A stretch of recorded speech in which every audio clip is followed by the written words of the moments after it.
with Frankie on Team Blizzard, I kind of was like, yeah, Frankie's on that team. They got a good chance. Akuma mirror match. I don't see this very often. Me either. I don't think we have a lot of Akumas in NorCal. Round one. Let's see how this goes. Chachi versus Chiba at the start. Okay, very nice parry. Counteract that jump.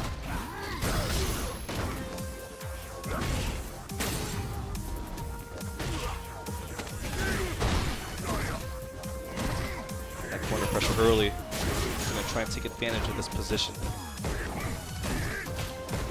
Lots of pressure. There's the throw. Stun is high. And there it is. That round was just lots of solid frame traps from Chiba. Yeah, very solid play. Wasn't overly aggressive, but still had a little bit of risk to it. To be able to open up on offense.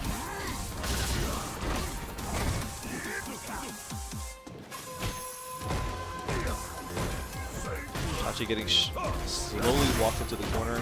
There's parry.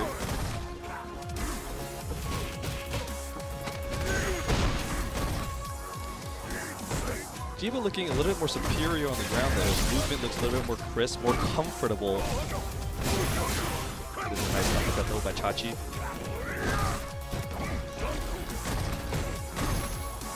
I'm not sure how to feel about that Akuma overhead. It feels like it's pretty easy to react to generally, right? I think so. I think it's fairly easy to react to. And even if it's not reactable and you just neutral jumped it, you're kind of screwed. Yeah, that too, huh? When it does hit, it's super nice, but... Then the risk reward, when you think about it, like if the opponent was able to read that, punish you for it, depending on the character, it can get really bad. Like for instance, the Zengi. Chiba's gonna close it out. All right. So eBay starting out strong here against Team Blizzard. And next up on Blizzard's side, we have John Rog, Mr. West Coast Warzone himself. This is the 11th win for player 2. Yeah, going back to the overhead. Yeah, I'm not really a big fan of it. Yeah, it's blows okay up latex. every now and then. Yep. But that's like That part about it is nice.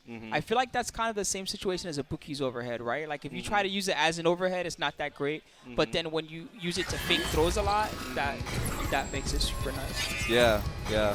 It's like a situational kind of move, right? Where like you have that read and you're like, all right, I know that he wants to do this, so now I'm going to take advantage of it. Then yeah, it's totally fantastic. But that's also like based off, can you get that read? Or are you just going to do it and hope that he actually latex? John Rog, Boxer. one of the original SoCal boxers back in the day in Vanilla. I remember it was like John Rog, Kino, and some other cats. Yeah, I remember Kino. You're talking about Vanilla Street Fighter 4. When you say Vanilla, yeah. Fight. Nobody talks about this anywhere, but Kino used to have the Kino eye, where he would just do his ultra, but he would just know that you were going to do something to ultra you. I always thought that was awesome. That dude was ridiculous. Yeah. He was ridiculous. But John Rock, he was one of the first guys that was using the armor cancels. I remember that. They all had different styles. It was really cool. It was awesome. Shiva, though, looking pretty solid so far. This is the conversion. It's a very gutsy EX uppercut. So one of the things I would be really, really scared. I would fear for my life, in fact, to wake up EXDP with Akuma. Oh my goodness. Oh my gosh. So many threats there. Threat of stun, threat of death. Threat of step. Like, jeez. Round 2. Hey, what are you going to do? Do I block? Do I need to throw and die? Yeah, it's a lot, man. Nice target combo link. Went for the overhead, but Chiba poked his way out of it. A lot of momentum back and forth from both sides. Yeah. But all it really takes is one from Balrog. Sticky Butter's going to be really scared from here on out, though. Oh, that was sick. Goodness. Great usage of the VCO there.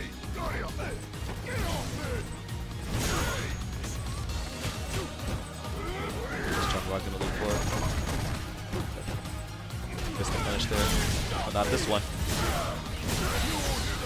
Overkill. Totally. Yep. All right, so John Rock evens it up for his crew.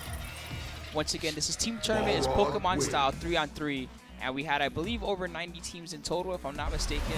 All people from the industry here at Hackerfight, so that's why you'll see that each team is kind of named after a company. It's all people that work for that company. Think of it like a company baseball team, you know, but it's a company Street Fighter team grinding it out. It's just really cool to see this many players that work in tech that are actually still very, yeah, they're very skilled good. at the game. I'm impressed. I said this earlier. I thought it was gonna be like, I don't know, like 70% people that barely know how to play Street Fighter, and maybe like 20 or 30% that were good, right? But it's more like 50-50. Yeah, I've been eyeballing a couple of players here. There's some interesting talent too, like some players that you never really get a chance to see. That one No Respect guy, that when he beat Rom. He's been around before. I can't remember where I've seen him though, but he's definitely been to maybe an NCR or an SCR or something like that. Probably an NCR perhaps. I didn't really see the name until this year, to be honest.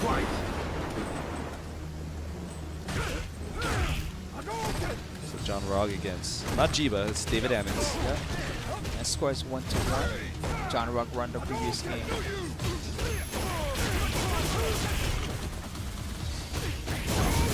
Okay, I assure you. Actually, this guy is a guy that I don't know, David A, but I've been impressed with his Ken. He's really pulled out some really clutch stuff. He has good footsies, he has good confirms, and he's really patient.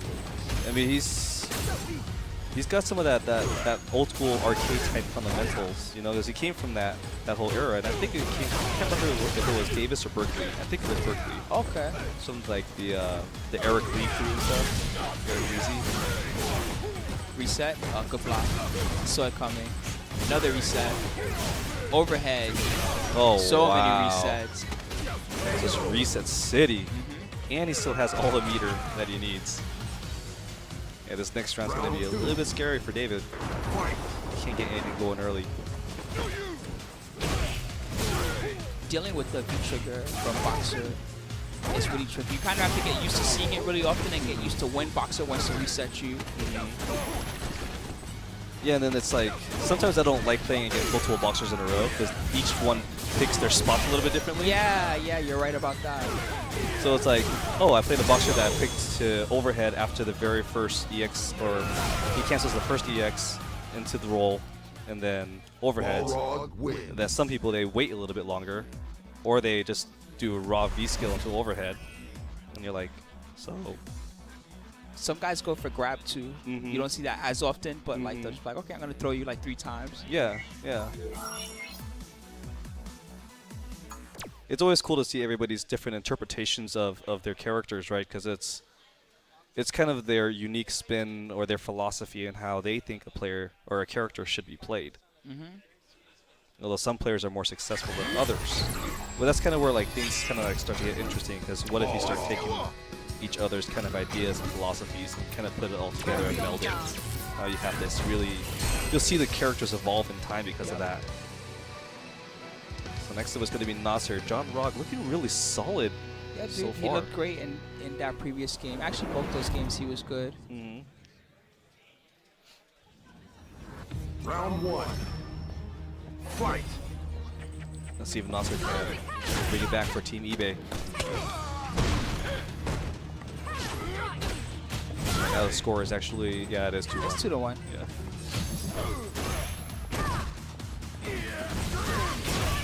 Nice. That was a great whiff punish. Oh, you're talking about those throw loops?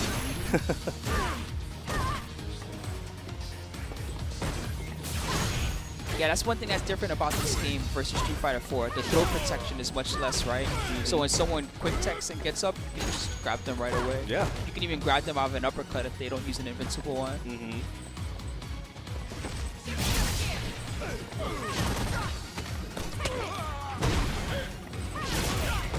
Oh, Nasser. Yeah, hit that. Still okay. got the round. Unfortunate trade for John Rogg. A little bit late on that medium punch. Oh, you're killing us. Actually, we still see. Never mind. Don't break the move, Carter. Don't break the stream. Ouch.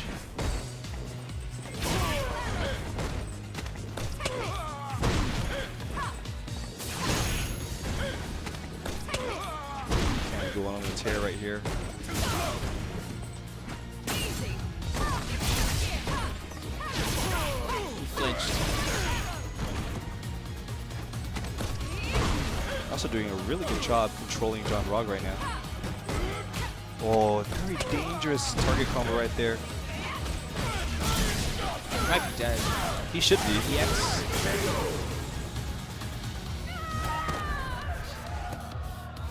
Nice optimization right there to tie it 1 round to 1. That's clean.